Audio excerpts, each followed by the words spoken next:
I'm sure his perspective on things also have evolved somewhat. Maybe he realizes, there is a future for this if I find a different way. And getting a chance for the MP, Chan Chun Sing himself to walk around with you. You and I, you want to change office. Do you think any MP will come and walk around with us and go and find office? Nobody. What? Come on.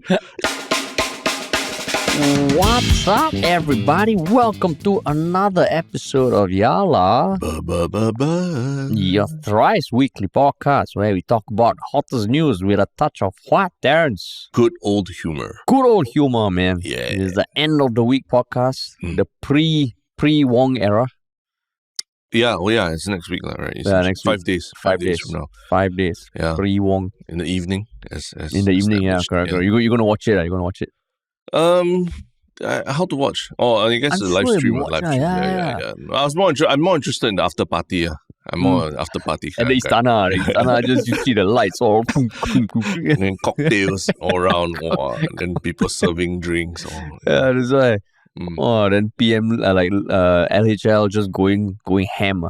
Going ham, like Miss My Ham. Yeah, They play the techno music, the techno version. Handing out Elon Musk books. I don't understand that. Okay, yeah. But the cake was interesting. For you, the thing that stood out was the Elon Musk book.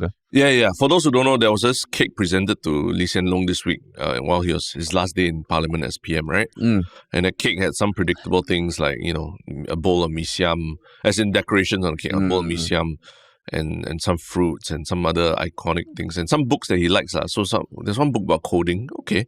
But then there's one Elon Musk autobiography or biography there. So I didn't really understand how come Elon Musk takes up so much of Lee Hsien Loong's headspace. Right? Unless it's a book that he recommends that everyone reads. Yeah. So if you are part of the inner circle that Lee Hsien Loong shares his recommended reads, maybe there's one book he tells everyone to read. But what's wrong if he likes the Elon Musk book? Don't we do business with Tesla, right? And you want to feel like, whoever's in the driver's seat negotiating with Tesla, a big business, all right, Tesla and everything. You don't show your cards in terms of like, I admire this guy or anything, right? Whether or not it's you or you tell people to read his book, right? Generally you need to have a poker face in negotiations, especially with a big company like Tesla that is promising to do a lot of things in Singapore. No, I'm not saying there's any impropriety there. I'm just saying it makes you look like a weaker negotiating point, right? Like you start from a weaker negotiating point. They know that, you like my boss, that kind of thing. Maybe that's the new Lee Hsien Loong, post PM. He just keeps it real. No more hiding. Yeah. He like Elon Musk to be, Elon, I like your book, man. Yeah. Or maybe it's to court BYD . Possible. It could even be a negotiating technique. It's like, let me tell everybody, you see, my guys all read your book, they understand, so that's why Tesla needs to come here to Singapore and set up a factory. And then he talks to BYD, like, your CEO written a book, you want it to be on PM Wong's cake, Yeah. You better come to Singapore. Sorry, what's BYD? BYD, the Chinese electric car company. Oh, I see. Okay. BYD. Sorry, I don't know the acronym. I didn't. I don't even know what the name. You see them on the road now. Oh, is it? Yeah, there are a lot of BYDs in Singapore. Okay, I'm not very fixated on like. Because you don't care about the environment, is it? I care, but not specifically the brands, Yeah. Oh. Yeah. BYD. BYD. How do I tell that it's a BYD? The logo is BYD. BYD. Yeah. Okay. Does it stand for anything? Yes, I think it does. Bring your dog. No, BYD. Yeah. What does it stand for? I thought it did, but it doesn't. Or at least not that I know of. Or is it just pronounced bid or something? It's build your dreams. Correct. Build your dreams. Build your dreams. Thank you, Dom. Build your dreams. I don't know. Yeah, it's build your dreams. That's what it stands for. I see. Build your dreams, bro. Yeah. But so Lee Hsien Loong has... It's also pronounced probably bird. Yeah, bird. BYRD. No, BYD. How's that bird? That's bite, right? Or bit. Okay. But yes, PM Lee, what? So are those part of his dreams, right? Eating mee siam, reading an Elon Musk autobiography, and some ang ku kueh on the side. Yeah. Is that what his retirement plan is? No idea, man. No idea. We'll find out. But as he clarified, he's retiring from PM, but he's not retiring from being an MP. Yeah. Related to even our topic that we're talking about. Indeed. Right? But before going to that, right? Yes. Why don't we just talk about what what we want to tell people. Yeah, if you're new to this podcast or if you've been listening to us for a while and you enjoy it, it would be great if you could tell one other person. And also follow us wherever you're listening to this right now. If you're on YouTube, hit the red subscribe button. If you're on Spotify or Apple, just click follow. It helps the algorithm tell more people about us. Yeah. Yeah, and we're exploring new ways for Yalla Bud listeners and fans to show their love for Yalla Bud, right? Which will be announced in due course. Oh, now we can do the influencer thing. Big announcement coming. Big announcements, coming. Biggish, yeah. Yeah, biggish. And we're hoping to get you guys along. So yeah, make sure to follow and check. And if you want to work with us, also check out ministryoffunny.com. Hell yeah. Yeah. Cool, man. Cool. Cool. Yeah. So the first topic. Parliament was relatively quiet. Aside from the PM Lee cake. Probably because it's his final parliament sitting as a PM, so don't know whether that factored into things being a little more, calm, more civil. Right? More civil. Yeah. But one big thing did happen, or rather a big conversation between the Economist and soon to be PM Lawrence Wong. It was an interview conducted on Monday, May 6th, and the full transcript was published on Wednesday. On the Economist website. It's not like a super long interview. Yeah. The full transcript is available online, but we thought we would just unpack some of the things that he said, because they talk about a bunch of stuff. Yeah. They didn't go into one thing very deeply, but a bunch of stuff. So, just after reading it, just broadly, how do you feel, Terence? One big thing is the last time the Economist was in the news in Singapore was What Price Your Sneer? Remember? When Shanmugam had a rebuttal of the Economist article about Singapore's next generation of leadership. Talking about Lawrence Wong specifically. Essentially, yeah. So I'm quite surprised that this article came out. That it's a quite wide-ranging, deep interview with Lawrence Wong. And do you detect any sneering in the tone of this? It was very diplomatic. Yeah, I thought it was okay. They asked him not easy questions, quite tough questions, but he didn't have a very adversarial kind of confrontation with the Economist. Whereas the previous time we talked about Economist, it was very adversarial, right? Actually, the article wasn't adversarial, but the response. But you could, we did make the argument that the article does have a certain tone when it talks about a bit condescending. Yeah. So it was adversarial. I would say, I would characterize it as adversarial that way. Maybe it was because of the response. That's why they did this. We never know. Maybe. You never know, right? They're extend an olive branch. Here's a chance to interview. Yeah, extend the olive branch. PM Wong. PM-designate. PM-designate. Yeah. So basically, how you want to do this? Shall we just go through some of the things that were spoken about? Yeah, sure. There's Mothership has 10 things Lawrence Wong said, right? Oh, this just made a listicle out of that. Yeah. 10 things. But okay, so some of the questions was started off by, the geopolitical scene internationally and how it's going to affect Singapore. And then the US-China relations and the direction of China under Xi Jinping and where it's headed. It started off globally, speaking about global US-China, China specifically. Yeah. And then Singapore stance towards being either pro-China or pro-America. Yeah. But just those few answers to start off with, what did you think of Lawrence Wong's answers? Yeah. So I think it's good to maybe we just talk about a certain topic and then what he said that and what stood out to us, right? I think that would be useful because you can find a lot of summaries online. Yeah. But I think what stood out is that he seems like quite a statesman. He understands the diplomatic relationships between countries now, and he states quite clearly where Singapore stands on all of them. But one thing did surprise me that I did not realize that was so clear was that Singapore, he says it very clearly when it comes to the issue of Taiwan, right? And it's interesting because the Economist talks about Taiwan after referencing what Singapore did for Russia-Ukraine, where we stood really strongly against what Russia did, right? And we're the only ASEAN country that imposed sanctions, apparently, right? He said no other country would dare to do that, right? But then when it comes to Taiwan, and the issue of Taiwan's relationship with China. He said quite outright that Singapore is not pro independence for Taiwan. Singapore is totally about China policy. Yeah. And I mean to me it was like, oh, okay, that's a very, clear stance that he's laying there.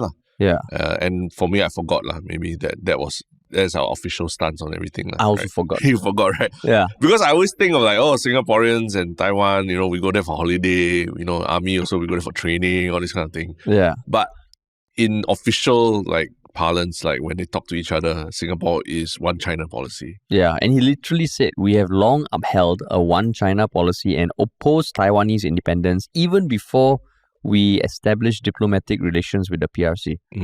I had no idea. Yeah. For some reason, same as you probably, I also thought Singapore recognizes Taiwan. But I mean, it makes sense. Yeah. Whether you agree with it or disagree, it makes sense. But I was like, Yeah, because ultimately it's a more of a political stance that you have to make, right? Yeah, and you see it bear out in like when you go for let's say Olympic Games or something like that. What's the name of the country that athlete is representing, right? And I mean, you say Taiwan or you say China, like when the WWE wrestler John Cena said that Taiwan's a country, he had to do a public apology.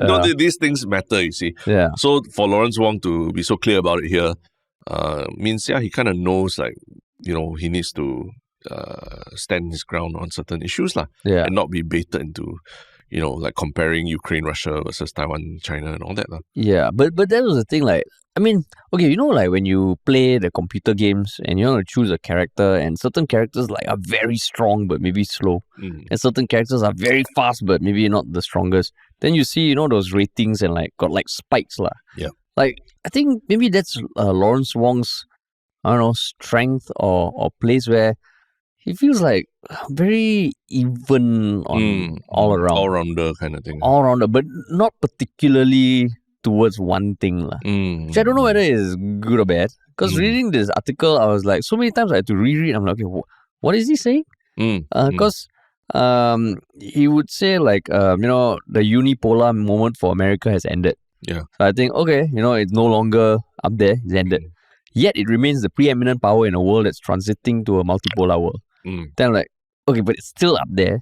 So there were a lot of times, especially in the early parts of the interview, where I was like, he would say one thing, but it's like saying, Terence, I don't like you, but you're a nice guy. You can be an asshole sometimes, but you're also very nice sometimes. Yeah. At the end of it, what do people think I think of you? Right? So in this case, I was like, but maybe that's the way he has to answer. I think for certain questions, he was a bit more specific, like that Taiwan thing. So that's where I felt, oh, okay. And another thing that struck me is the question is really asking about everything in the world. And as PM, you have to be able to answer that. Yeah. Right. So that was quite impressive because this, even though it's written out, the transcript is there. I don't know whether there was a video that was released, but it was a face-to-face interview. Yeah. Right. Yeah. Yeah. So, I mean, we've talked about this at length before, right, about his style of communication or his style of leadership, right?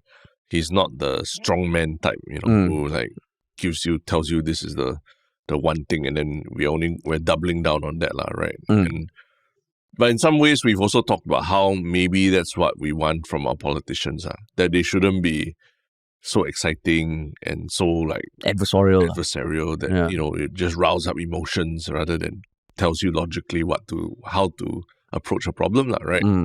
Because we've had a lot of that. We've seen a lot of that in the last decade or so, right? Not just in Singapore, right? Yeah, all around the world where politicians are being more polarized and even standing for causes that they themselves never did in their lives, right? Because it's good for politics, right? And so maybe having someone that can balance everything a bit more in the middle is an exercise in learning how to tolerance and how to deal with different very extreme opinions, right? So yeah, I mean, I think that's also a hidden strength. So in your analogy, maybe it's one of those hidden kind of attributes that you don't see, right? That maybe no one ranks highly, but when to win the game, you have to have that skill. Yeah.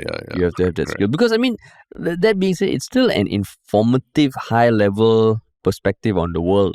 You even mentioned the assessment of where China's going under Xi Jinping. Do you think it's going in the right direction? He talked about the certain structural adjustments they're going through, and how like when they opened up the country, there was a lot of good that came in, a lot of economic prosperity. Yeah. But as Deng Xiaoping once said, you open the window, you get flies.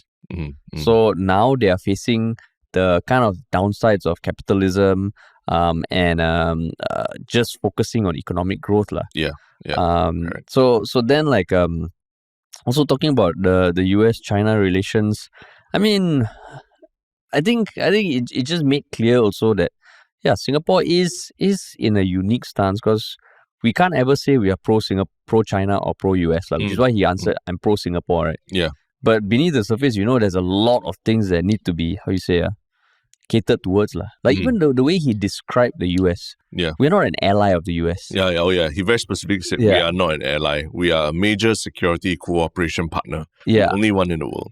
Yeah. And he said the only one in the world. Exactly. So in some way, like, I would imagine most people would say, but that's still an ally. But I think they're very careful. Yeah. We're not allies. That's why when they asked, will we join the AUKUS, which I guess is Australia, UK, and the US? We won't because those are allies. That's what he said. But we are major what? Major security cooperation partners. Yeah. That's like saying we're not dating we're just fuck buddies Yeah. We're not saying fuck, but it's complicated. It's complicated. We're in a situationship. Yeah, situationship. Yeah, we're in a situationship. So people are like, are you all together? Are you all no, we're not ally. Yeah. We're just co-security partners. Maybe that's the new relationship status. Yeah, that's right. Co-security partners. Because what do you provide me with? Security. Yeah. And we are partners in this. Major security cooperation partner. Cooperation partner, sorry. Yeah. Yeah. Who knows what that means? Yeah. I mean, he did say there's exchanging of intelligence, purchase technology and military equipment, but we have very productive two-way exchange of information in many areas of security and defense. Yeah. You could totally describe a relationship like that. Correct. We not only purchase, dinner and wine, but we have a very productive two-way exchange of bodily fluids in many areas of my body and my partner's body. Yeah. So situationship Yeah. Situationship. But I mean, beyond just talking about stuff happening outside the world, I did like it that they also asked about how do these geopolitical tensions end up affecting the social fabric of Singapore. And they talked about an issue where, like, Russia-Ukraine affects us economically, but you don't see people on the ground making a lot of noise about it, right? Whereas, like, whatever's happening in the Middle East now, actually is very, very little impact on our economy directly. But you see a groundswell of, like, opinions and people being very emotional about it, right? And they talk about how to balance that, given the situation in Singapore and all, like the basically there's a Muslim population in Singapore as well. And I thought, this was a very interesting exchange between the Economist and Lawrence Wong. But they pointed out certain things that, I don't think about, like the Russia-Ukraine war has a very big impact on our economy and supply chains and all that. But you don't hear people, protesting or campaigning about it. But the reverse is true when it comes to what's going on in Gaza. Yeah, I mean, in some way also, when they said, can Singapore ever become like race blind, and I like how Lawrence Wong responded saying that, we would like to evolve into a society where we become race blind, but we're also very realistic. And I mean, throughout this answer and the other answers to the questions that you pointed out, talking about Russia, Ukraine, Israel, Gaza, he didn't shy away from the fact that Singapore has diverse races. Races, in his words, are very primal, very emotive, and it can be stirred up at any point in time. So I think acknowledging that, because you know how, like, sometimes you hear the rhetoric that, we should be race blind. Everyone is equal. Everyone is equal in the eyes of everyone else. Yeah. And I mean, I don't think that's true. And when you look at what's happening around the world, sometimes when you emphasize that too much, you cause even more problems. Yeah. Rather than acknowledging, okay, we're all different. We have different cultures. We have different meanings attached to different things. The whole key is to learn how to embrace that and live with each other. Yeah. As opposed to saying, no, we're all the same. Yeah. We're all the same. So for him to say that very explicitly also felt a bit practical. Yeah, right. That's right. And then like also about like the one thing they even compared him to, I mean, Lee Kuan Yew in some way, right? You know that there's a very strong the quote lah, you know, that Lee Kuan Yew said, whoever governs Singapore must have that iron in him. Yeah. And I think most people will remember the video clip of Lee Kuan Yew saying that, right? Yeah. Like him in the rain and all. And they asked Lawrence Wong, do you see yourself as that kind of leader? Do you have iron inside you? It was a bit suggestive. Yeah. But what Lawrence Wong said, and I quote, I believe when push comes to shove and the time comes to take hard decisions, I will do so. So long as the decision is in the interest of Singapore and Singaporeans. What do you think of the answer? Does it fill you with iron or not? It's not as emotive, right? For sure. But the good thing is that we have seen him at the forefront of COVID, right? Forefront of dealing with COVID. And he's had to explain difficult decisions or unpleasant decisions, unpopular decisions to people. In some sense, like, we talk about it as a trial by fire, right? And he kind of survived that and came out on top of it, I would say. The fact that he's about to become PM as well, right? So, the question, you would think that this kind of question is to bait you to say something even more fiery and even more like, stab the ground. Titanium in me. I got titanium. Who needs Titanium, iron? Iron rust. Yeah. Titanium doesn't. iPhone 15 Pro, titanium. Yeah, exactly. Typhoon. But he doesn't. I feel like he almost doesn't need to lah. Doesn't need to fall into that trap of having to prove his manliness or strongman personality lah. So I would say okay. I'm down with the answer lah. Yeah. You needed the strongman. No, I'm starting to kind of like look forward to what this means with him as PM. This kind of like, I wouldn't say softer leadership, but more diplomatic. Is that the word? Yeah. I characterized it as like consultative. Like he wouldn't just go out and say, I'm going to do this way. He talks to people and at least gives the impression that he is listening to people. Yeah. And I mean, in some way, like I think you pointed out just now in the previous podcast, is that maybe this is the kind of, how you say, wouldn't say boring, because that sounds a bit negative, but tepid. Tepid politician or political remarks that we actually need. Yeah. We leave the drama all to other countries. Yeah. But our politicians just be like vanilla. Practical. Yeah. Nothing controversial. Nothing that you look at this, you're like, oh my God, I can't believe he said that. Yeah. Walao. Correct. It's just okay lah. Like every answer is like okay. Yeah. Okay. You get the message, but nothing riles you up, but you get the message. Maybe he needed to do that. He would have needed to whip out his guitar at the end of this. Yeah, that's right. He was like, "Well, let me close off with a little melody I wrote." Maybe that's his thing. Always carrying a guitar with him. Yeah, always carrying a guitar. Like it's you want personality, I give to you. Come, play guitar. Very demarcated. This is my boring politician vibe. This is my musician vibe. Yeah. But I mean, but what do you think about there's a whole series of questioning about the rise of identity politics and racial tensions as well in Singapore, right? Specifically, what do you think of that exchange that he had?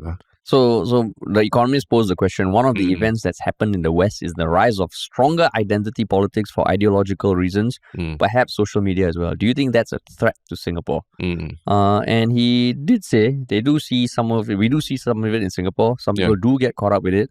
But apparently we take a very different approach. What he said, it's not about assimilating into one's single identity. We allow people to embrace their own identities, whatever they are. I mean, like I think you take it at face value, because he goes on to say it's not about subtracting. We expand the common ground. It is about bringing people together to have more engagements. And while on paper it's easy to be like, no lah, you still got discrimination, still got that. I mean, when you look at it compared to other countries, I think we're not that bad in terms of integration of races and religions. Okay. Yeah. Okay. And of course, there will still be some groups that get marginalized, get discriminated. Yeah. But my first reaction to this was like, really, man? Really, man? But then after like, okay, it's not ideal, but it's not horrible. Yeah. But what do you think? No, I agree, and I think it it reflects in his answer, right? That he talks a lot about just bringing people together to have more engagements, right? And not in a protest, like, a big protest on the street kind of way and all that, right? But about like it's the little activities and events around the race that we celebrate and make sure that people see each other celebrating these things, and you sort of you understand that it's just part of things going on, like I mean, Hari Raya was happening last month, right? For extended period, and we know that this is happening, and as Singaporeans, we kind of a bit more understanding about different things, right? About traffic situations or people's own personal lives and things like that. So I think we are more tolerant in that way, and it's something quite unique to us, So like, I mean, they go on to talk about the Forward Singapore, and the changing of the guard. They even ask like, what about the succession of power? Like, why does I mean the MP, the PM kind of staying over in Parliament, and Lawrence Wong said, that's a Singapore tradition. Like, there's always been a very transitional phase for leadership succession, and that in some way is good, but I mean, like, overall, I mean, is there any other questions that stuck out to you? No, I think the interesting thing, they ask him about his legacy as a PM, what he hopes to achieve in the next decade. I thought all these kind of questions are quite interesting, right? Yeah, from coming from non-Singapore media as well. But at the end of it, after reading it, like, how do you feel? Like, do you feel more confident, or more conviction, or more optimistic? I would have liked to watch this interview if possible, if it was like face to face, right? Because I think reading it still feels very different from hearing it from the horse's mouth and everything. But from reading it, it sounds good, like in the sense that at least the geopolitical situation, there's quite a deep understanding of everything going on, and I think from anecdotes we've heard from people and everything is that Lawrence Wong reads a lot, right? So hopefully that helps him as well in navigating these geopolitical tensions. So because I think that actually will be a very big challenge in the next decade or so, right? Finding Singapore's role in this changing world, right? And really defining what makes Singapore, and so it might actually be something that Singaporeans can get behind also, like the fact that we are sort of in the middle. We don't take these extremes, right? Whether between East and West, between democracy and other kinds of political systems and all that, right? Yeah, so I thought it was quite a positive interview in that sense.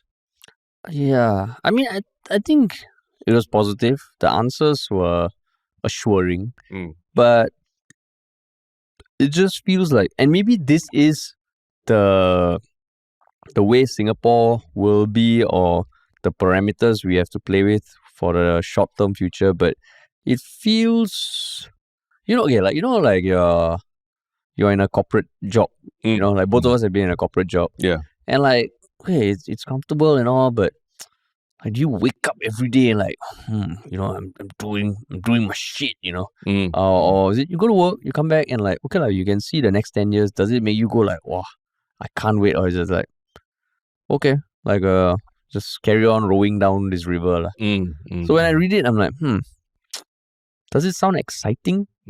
Doesn't sound exciting. Okay. And I think, not to say exciting is something that you want, but it feels like we are just like, like holding ground, like just the boat is like, we really don't want to rock the boat, which I understand, but is it exciting? Is it inspiring? But I guess that's the thing, right? Like, you take someone like Lee Kuan Yew, you needed someone with that kind of personality for what Singapore was back then, right?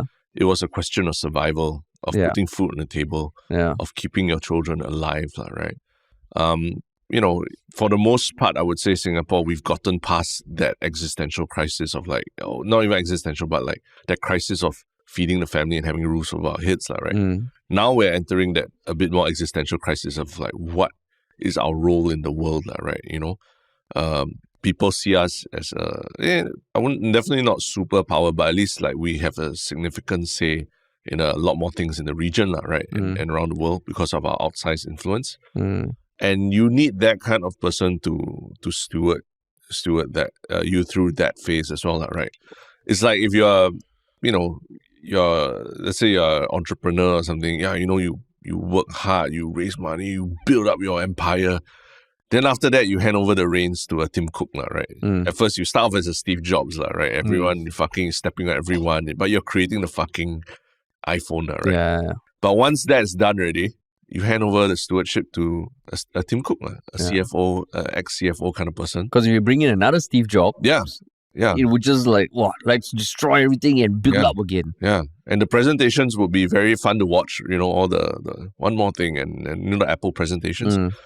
But there's a lot more to lose, right? They have a lot more to lose, Whereas when you are when Steve Jobs came back to Apple, for example, it basically was trying to save Apple from bankruptcy and all. So you needed a Steve Jobs. You needed someone like Steve Jobs, take a gamble, really go out there, personality driven, win over the world kind of thing.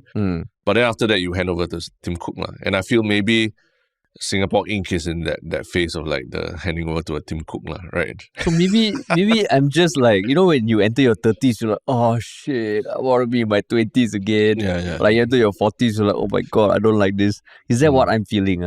Maybe like what you said, which I think is true. You look at it on an individual level. The way you behave in your early 20s, very different from your early 30s, very different from your early 40s. Yeah.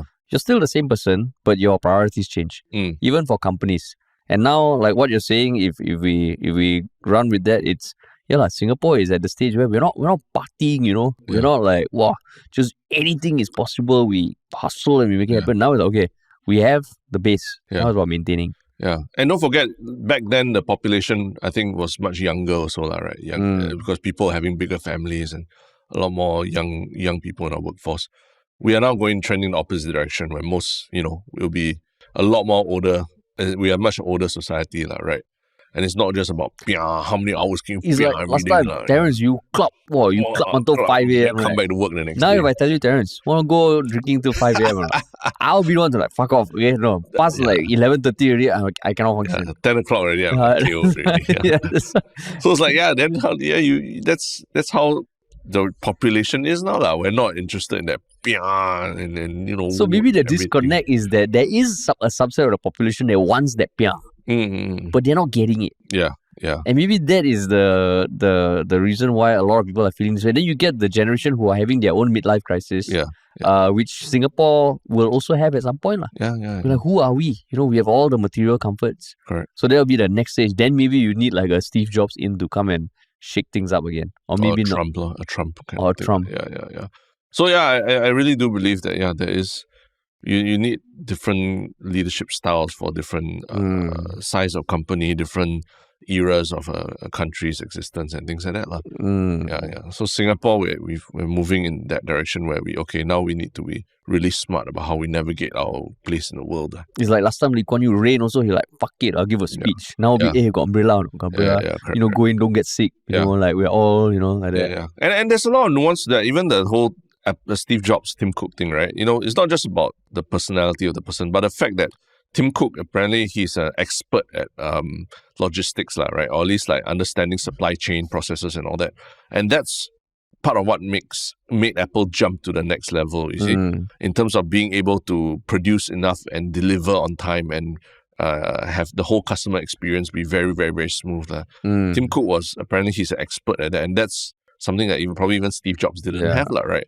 So we're not saying that you just need a more docile personality to carry that. It comes with a different set of skills to navigate the supply chains, to have a good relationship with China, everything. Because Apple became a $1 trillion company under Tim Cook, right? Yeah. So it might not have released something that was mind-breaking, mind-blowing, but it achieved a different kind of success, which is the kind of success that they needed. Yeah. So what you're saying about Singapore not exciting is what a lot of people say about Apple products. There's no more big iPhone, iPad release. The presentations were iconic moments. Yeah, iconic. How do you think of an iconic moment when Tim Cook presenting something. It's like, oh, it's an iPad 5, the iPhone 17. M4 chip, yeah, M4, Pro Max. It's like, you don't remember any of these moments, but the company is doing probably better than ever, right? That's true. Yeah. That is true. And once you take it with that lens, right, then maybe it's okay. This is the next phase of Singapore. It's a different kind of Singapore. Yeah. Those attributes that you're looking at in that fighting game last time, those attributes don't apply anymore. You are talking about PlayStation 1 right now. We're already at PS5 already. Correct. Right? I mean, you hear that about people. So have you heard the phrase, I like to work at companies that are going from 0 to 1. But the 1 to 10 or the 10 to 100, not my cup of tea. Yeah. That's a lot of times, a founder, very charismatic founder, the guy who founded Uber and everything. Beyond a certain point, like the stuff he does won't fly. Won't fly for when as a public company, right? Interesting, Interesting. But I guess next week is going to be exciting, man. But yeah, speaking of big companies and how they structure and what they do to survive in this new world, some small companies or small businesses are having the reverse. I think the problem, survivability is still a problem, right? And one of them is a very beloved small business in Singapore that shuttered last week. And here we are to debate about it. And what is this business? It is the news that Thambi Magazine Store, which is quite an iconic magazine store in Holland Village, is closing down after more than 80 years. Wow. So news first broke, I think sometime last week. Then it finally closed down on 5th May, right? Yeah. So, I mean, there was a lot of people on social media kind of like sharing photos. I think there are photos on the Straits Times of people who went down to take photos of Thambi closing the store. And then apparently on the day itself, a lot of the fans came down to buy magazines and kind of like, sharing memories and all that. There were multiple articles written with titles such as End of Era as Thambi Magazine Store closed down after more than 80 years. Holland Village Magazine Store owner, meet a universe of magazines, meet the man keeping Holland Village's iconic Thambi Magazine Store going. So kind of very nostalgic kind of things. Yeah. And then you see news of Chan Chun Sing walking around with Thambi to kind of find a new spot in Holland Village or something. Then as you read, he's not going to stop. He's just going to find a new location, right? He's trying to. He's trying to find, and it doesn't seem like he's closing it down. Because when I first saw the headlines, I thought, it is because the business is not viable. Yeah, not viable, and it's closing down. But it soon came to light that it was because he was asked to close up his displays because he was famous, even different from his father who took over the business from his father. After his father passed on and he took over, he removed all the magazines from the packaging because that was his thing. He wanted people to feel the magazines and I think at their peak they had 7,000 magazines. He used to work 18-hour days and also he was told to close his displays, right, and keep it in the shop or at least reduce it by half. And he said no that is the essence of the business, and he's been offered apparently $500,000 to have the business bought and him stay on as a salaried employee. He said no. Is it he? He said that, and I mean he said he can't imagine selling the business because it is a family thing. I think he employs his family members and all.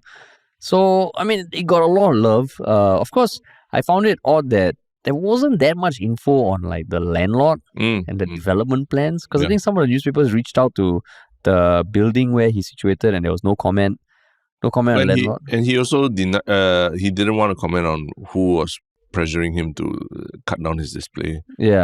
Display shelf or so. Yeah, and then Chan Chun Sing is walking around with him and all. Then as of yesterday, there was a news on Yahoo News by Neil Humphreys, who's quite a common prolific writer, commentator on Singapore issues.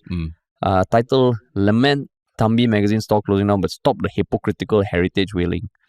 Basically calling out what he referred to as social media hyenas circling around for viral posts, like taking photos and talking about all their memories.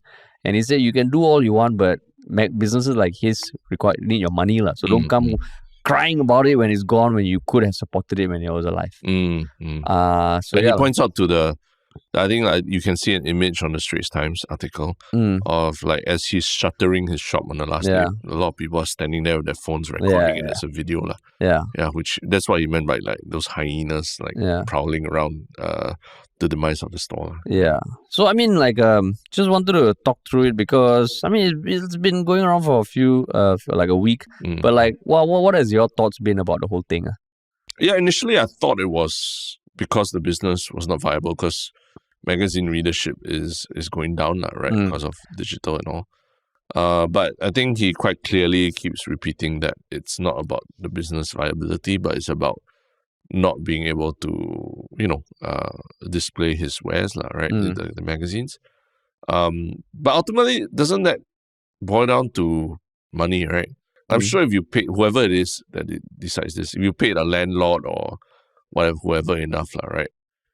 They would let you do whatever the hell you want with the space, right? Don't know. Even if it's meant to be an open walkway, it's essentially if you pay the rent for that open walkway, and they will gladly open another walkway next to your thing, right? I guess, but we don't know because we don't know what the development plans for the place are also. Yeah. Right. So we don't know. Maybe the landlord has bigger plans for this. I don't know. But like that's why I found so little info on that, which I found weird, because it's probably not difficult to find out who actually the landlord is. Yeah. People have dug it out already. Oh, dug it out already. Yeah. But so you said you started off feeling that way. Then? Yeah. No. Yeah. So to me, it was like we say on paper that it's not a viability issue, right? But ultimately, it is. To me, it is It's because it's probably somebody thinking that the right to display the magazines is not an important part of the overall ecosystem that they want to build around this area, right? Whoever it is in charge, whether it's the landlord or the authorities that want to develop this area, they don't feel like it's something worth keeping around. So to me, it really is. It's really an issue of viability also, and how important this store is, Yeah. Oh, viability, because I mean, I don't know we don't know enough about the terms of the landlord or whether he could even display it. Yeah. But I mean, I guess I found like the article by Neil Humphreys a bit annoying, Oh yeah. Because so it just sounds like someone who is still angry at the nature of social media. When things happen, people go and take pictures and all, post. I mean, that's almost like part of it now. And him saying that, don't come complaining when it's closed because you could have patronized it. Yeah. To me, it's like if a relative dies and you're like, you go and pay your respects, and you cry. Then I'm like, fuck you lah. You don't cry. You go come and see her. Huh? So don't give me all these tears, all right? When she or he passes on, you could have visited her, so you shut up. So I just felt like, and I mean, he did have a line: Singapore is too small to preserve every struggling business and building whatever the heritage value, unless we patronize them, which I agree. Whether it's a Holland Village magazine seller, a bookstore, or hawker stall, nostalgic love letters after the fact will not save them. I agree to a certain extent, because I think there are certain businesses and intangible heritage items that should be preserved, even if they are not the most profitable. If there's a more profitable business that is modern, selling crypto-powered coffee or something, I don't think it should just be seen based on that. And that's why I felt this article was like, it just feels like a scolding people. Yeah. Scolding people for feeling sad. Sad about something. Like even the people who went down to take photos of the closing, to me, I'm like, if they're capturing it, it's like a time capsule of what happened. Yeah. Is that bad? Yeah. And we come from a place where, when we speak to the media about something that bad that happened to us, or we're in a bad situation we're in, right? We do want people to sit up and notice and make posts about it and things like that, right? So in some ways, I'm sure for the magazine, Sam himself, right, the owner of the Thambi Magazine Store, this was something he wanted, the publicity around it as well, right? So it doesn't make sense to me to be so angry at people when they react to the publicity that they react to this sort of mini campaign that Thambi was that Sam was putting out there, right? It is kind of like a bit unnecessary also. But do you think like businesses like this should be, how you say, more proactively preserved, whatever that means? More proactively preserved. Like, how you say, I mean, the easiest way is like, given a grant or subsidy or something like that. I mean, you read the interview with Lawrence Wong that we just discussed, right? And I think he talks a bit about there are sunset industries, and the viability of these industries is we can have a cushion for people when they land, but ultimately the truth is these industries are not that viable, right? And we have a cushion such that you can reskill, upskill, whatever, retool yourself for another kind of industry, right? So there are a lot of industries that are going through tough times now, right? With digitization and everything, right? And AI all coming up. How to say that one particular type of business is more deserving of being saved than another type, right? I'm not saying I disagree with doing that, but that's the part that I would say, it's quite hard to immediately justify, this guy should be given a grant because, he's been around for 80 years or something like that, right? I mean, I would love for the old McDonald's at KAP or at East Coast Park and all these places to remain as how they were when I was a child and everything, right? Or a teenager.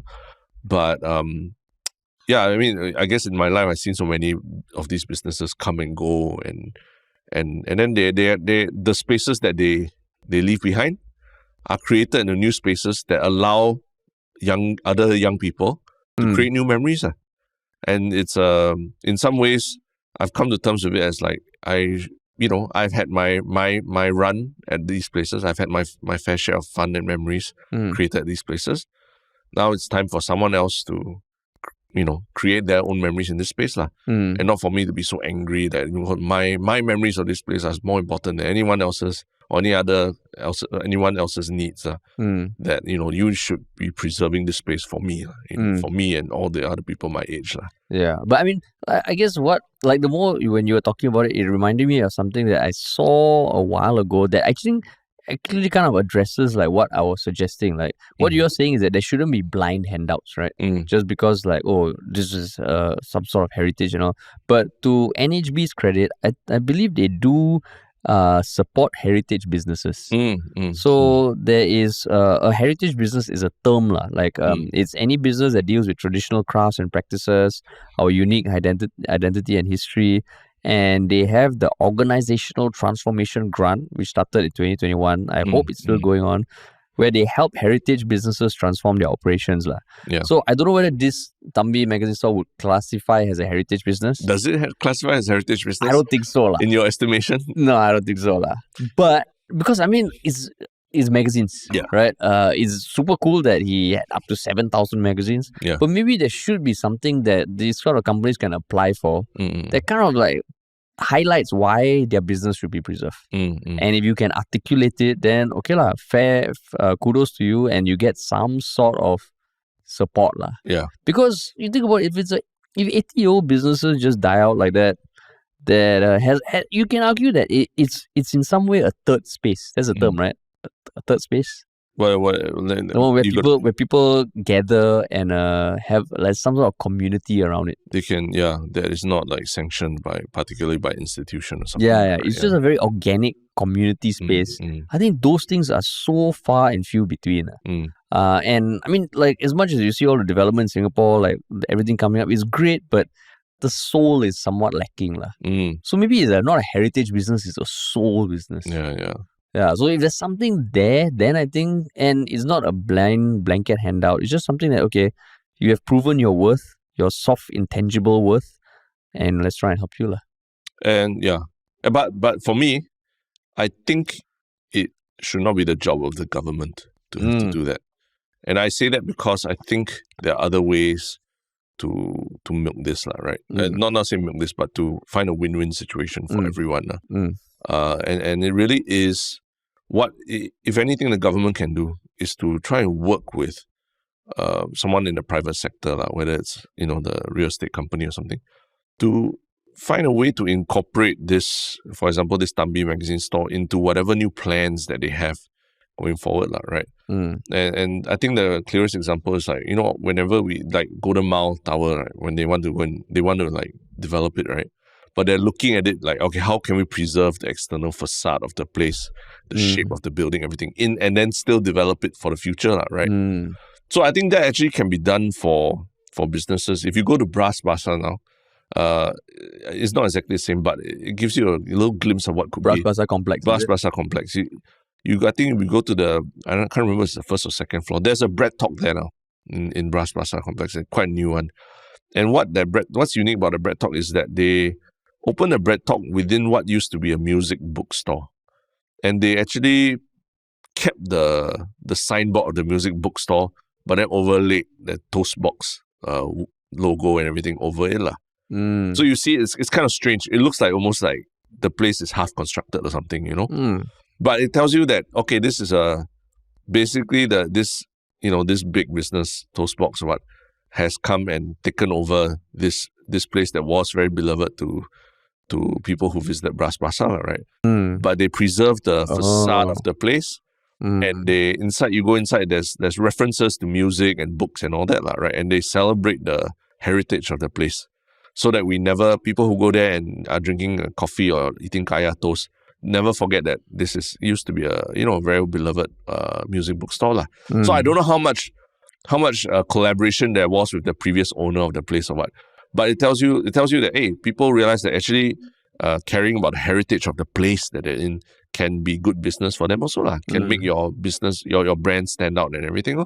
So you look at cafes in Tiong Bahru, for example, they strike this very interesting balance, like the Tiong Bahru bakery at Tiong Bahru itself. They try to strike this balance between the heritage of the place and being modern and new, right? And I feel like that's where bigger businesses can be creative in keeping these very beloved institutions alive, rather than the government having to come in and give a handout saying that, this is this is an important But even business. just now you said it's for the government to work with the property developers. As in, they could find some way to incentivize property developers to want to do that, right? Like maybe some grant for, if you have a heritage brand that you are promoting as part of your new development, and you show that you are taking steps to incorporate this into your facade and all that. But isn't it still the government coming in? Yeah, but it's, you see it more as, so the government helps, but it doesn't just give a handout to the small business to survive, you know what I mean? So it's actually the big business working with the small business to try and find something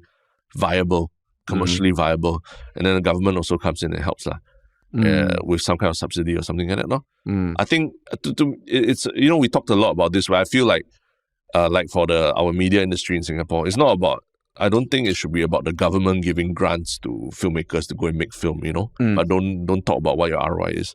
It should be the government working with big Singapore companies like SIA and telling SIA, you need to feature a Singapore production or company on the cover of your SQ magazine every month. That is like priceless. That's something that any small media company would not be able to do on their own, even if you give them money, So it's less about those like direct handouts to the small heritage businesses. Creating something new. Yeah, forcing them, or at least like encouraging them to find other ways to preserve the heritage of the place, but also to modernize and move with the times as well. Yeah. I mean, I like that. I like that idea.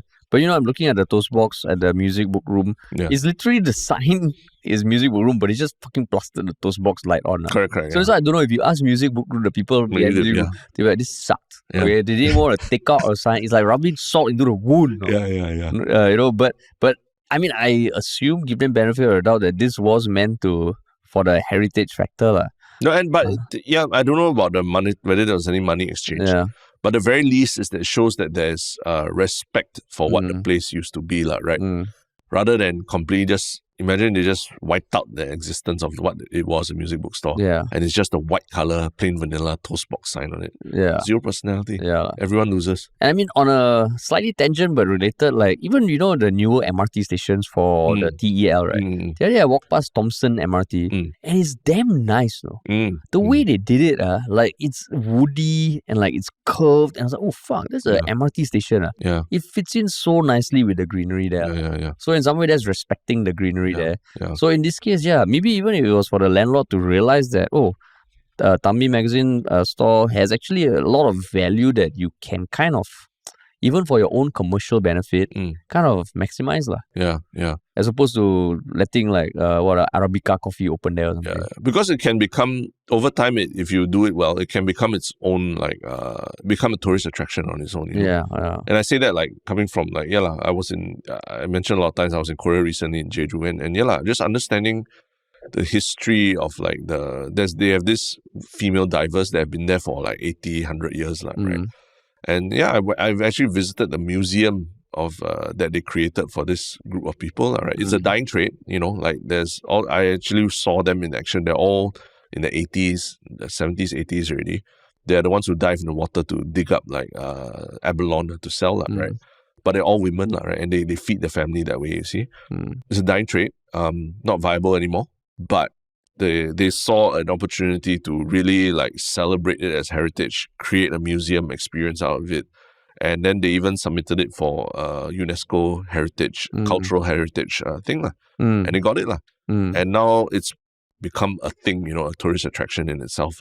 So it's a very long process, all these things. They take like 10, 20, 30 years to get to like UNESCO World Heritage. I'm not saying that Thambi Magazine Store can become UNESCO World Heritage. But my point is that, you can't expect it to just happen overnight. Like this year, we're going to do something, and then next year, Thambi Magazine Store becomes a tourist attraction. Yeah. But you need to start slowly paying respect to the heritage icons in Singapore, and not just like clean slate. Let's demolish everything and rebuild again, and demolish everything and rebuild again lah. Because you mentioned tourist attraction. Like when I went to Seoul last year, I went to get a shave at the oldest barber in Seoul. I mean, it took damn long to shave my face, but it was great. Yeah. And in this case, the good thing is that I don't think he will have a shortage of potential landlords coming to him and saying, we have the space, let's do something. So hopefully he gets a space, and hopefully that something nice comes out of it. But do you think that I think I've heard some comments about how he's milking it for what it's worth and being overly dramatic, No, I don't think so. I think this is what he needs to do to get not the attention of the government or anything, but to get like what I mentioned, like even a private investor or someone who might sees value in this business, possibly to wake up like, this place closing now, I didn't know, I better go and like do something to help it. Not just buy one magazine, but like work with him to see if there's something that can be done. I mean, recently on TikTok there was this turtle farm. Oh yes. Right, that did a TikTok video and managed to raise like 34,000. I didn't even know there was farm existed. Yeah. I've been before. Oh, you've been? Yeah. It's quite an interesting experience and a part of Singapore that you wouldn't go to very often. So quite cool. I think we should encourage these brands to use social media to go out there and create the publicity for themselves in whatever way. And we shouldn't be, I don't know why Neil Humphreys needs to be so upset about people wanting to come and take pictures and all these things. So in fact, the social media hyenas, go forth. Take more pictures, post more stuff, that's right. Take selfies with him, everything. This is exactly what he needs for his business.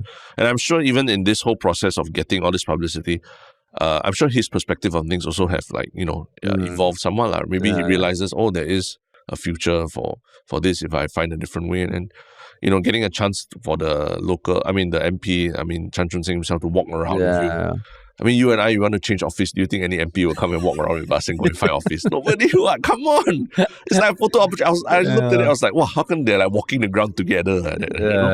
It's like you won't get this opportunity if there wasn't this publicity. Yeah, so I mean, suddenly we see Thambi NFTs all coming out. Thambi NFTs. That one like if 2021 maybe now a bit too late. Thambi life coaching, But I mean, interesting. Hopefully he finds a space, and I mean, hopefully more of these like the turtle farm and all. I mean, if someone like a Toastbox decides to open there, and they have a section that is all magazines for people to browse while eating, drinking coffee and toast. That'd be great, man. Fucking great, right? It becomes like a lifestyle destination already. Right? That'll be great, man. Thambi box. What do you call it? Thambi box sounds like a room full of Indian people. I never say. In Singapore, we're very tolerant and we CMIO, we're off all races. Thambi box, fuck lah, Terrence. Thambi box, yeah, that sounds like a club, man. Yeah, Thambi yeah, box. But yeah, like all the best to him, man. Yeah, and I'm glad for him that that he's getting his this coverage as well. Yeah, that's right. Yeah. But yeah, man. Cool. Cool. Shall we look at the one Shiok comments? One Shiok comment. I wonder, if we say, oh, Yalaba is also going to shut down, then you think also people will come and cry and take photos of us like in our last podcast recording. The thing is, we haven't been around for 80 years. 500 episodes, not bad. 500 episodes. Okay, what? I think need a bit more than that. I think need a bit more than that. Okay, 1,000, and people come and cry for you. So, what is your one Shiok comment? Do you have yours in front of you? Yeah, I have actually. My tabs are failing me. This is the interesting one. This time I'm taking a comment from Spotify itself. Because actually you can comment on Spotify. For those of you who don't know already, after you listen to Spotify, there's a section, a Q&A where what do you think about this episode? Any suggestion or ideas? And there's a really interesting comment from our last episode about 524, penalties for dangerous driving. Alexis Wu says, I love it as usual, but I always feel that like Terence sometimes is a bit mean to Harish in the tone when he responds back to him. Stop bullying Harish, Terence. Hey, why the mocking voice, Terence? It's not mocking, it's just how I sound. That's how I sound when I'm emotional. Yeah. Oh, is it? Is it? Yeah. So it was nice to see that this comment came through Spotify. I rarely look at comments on Spotify, but now that I know people are responding on Spotify. But Terence, I don't appreciate the gleeful smile on your face. Why? They're saying I'm bullying you. So don't you want to reflect? Reflect and just understand that sometimes your actions can be perceived a certain way. And maybe there's some truth. There's no smoke without fire, man. But she says, I love it as usual. No, she says she loves the podcast. Yeah, exactly. Yeah. So, but the next word after that was but, right? Yeah. So do you feel that you're being bullied? I mean, now that she mentioned it, right? Like, I do feel it, lah. Feel it. You're the victim. I am the victim, lah. I thought you stand by what you say and everything all the time. Yeah, but I mean, that's because I'm pushed into a corner, Terence. What else can I hold on to except my conviction? Oh, okay. Yeah, so Terence, I think you have to pause and reflect, okay? Just reflect. I would love for people to, You hear that laughter or not? You hear that laughter or not? You're listening or watching. Look at the laughter and glee in Terence's face, right? I'm enjoying it. That comment just bounced off him.